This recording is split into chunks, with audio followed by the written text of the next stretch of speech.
It's 8:30. Good morning, I'm Ian Crouch with Hunter News. There have been two separate fatal crashes on the Hunters roads in the past 24 hours. A Commodore crossed to the wrong side of Cessnock Road at Freeman's Waterhole and slammed into a tree yesterday morning, claiming the life of the 31-year-old male driver.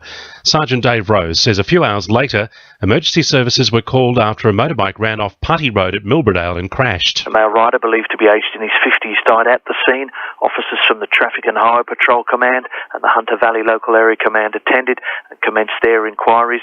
A report will be prepared for the information of the coroner outlining the full circumstances surrounding that crash. There was also a bad motorbike crash on the M1 at Morisset where the rider fell after hitting some debris. He somehow escaped serious injury, however the accident caused an 8-kilometre traffic jam. The new Lower Hunter Hospital planned for Metford is set to be smaller than first expected. We were first promised a 450-bed hospital, but the Herald is reporting the plans have been reduced. Doctors fear it won't be big enough to cater for growing demand. A Bullaroo car yard has been slapped with a hefty fine for winding back the speedo on 15 vehicles.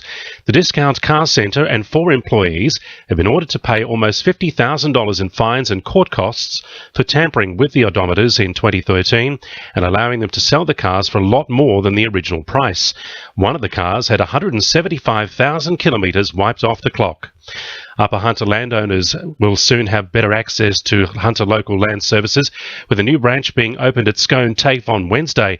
The centre will be staffed by local workers and will provide greater access to services and advice. General Manager Brett Miners says the office can assist in many ways. We can provide services in relating to the National Livestock Identification Scheme, that's tags and stock signs, advice on agriculture production or managing natural resources, emergency planning and recovery, and also dealing with invasive animal species particularly is one of the areas we're strong in. One of the 2 roads into Catherine Hill Bay will be closed from today for the next few months to allow a new access road to be built. Montefiore Parkway is being realigned and rebuilt as part of the new housing estate being built in the historic seaside village. Developer The Rose Group says it would be too dangerous to keep the road open while construction takes place. Hunter unpaid carers have the opportunity to win a National Carers Award and be recognised for their dedication in the community. To win, carers must be nominated through the National Carer Awards website, with nominations closing on Sunday, September 6. Wallsend MP Sonia Hornery says the awards seek to raise awareness and acknowledge the extraordinary contribution carers make to the nation. The carers are saving the public purse and saving our taxes by looking after people at home. I think it's a really wonderful thing to do because these children often come from difficult and dysfunctional backgrounds, and so it can be a challenge for carers to do it often for nothing. So I know on behalf of the people of Wallsend, I just want to express my gratitude to them. Sport for our sponsor, Warners Bay Sports Club, Fishing Expo, September 13. The Knights' defensive effort in Saturday's game is being praised after they held the Tigers to just 3 tries. The 24-18 scoreline is Newcastle's lowest score against since they kept the Tigers to 12 points back in round 10.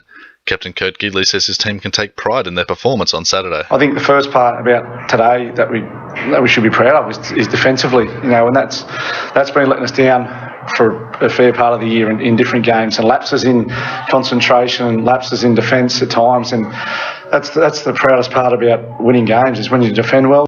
To local rugby league, and Lakes have secured a home semi-final for the first time in 8 years with the 12-10 win over Cessnock. West hold on to top spot, defeating Maitland 32-14, but still haven't secured the minor premiership. And the finals are set in NPL soccer, with Edgeworth taking on Broadmeadow and Lambton playing Olympic. The minor premiership goes to Edgeworth, who defeated Western 3-1 yesterday to lock in top spot on the ladder.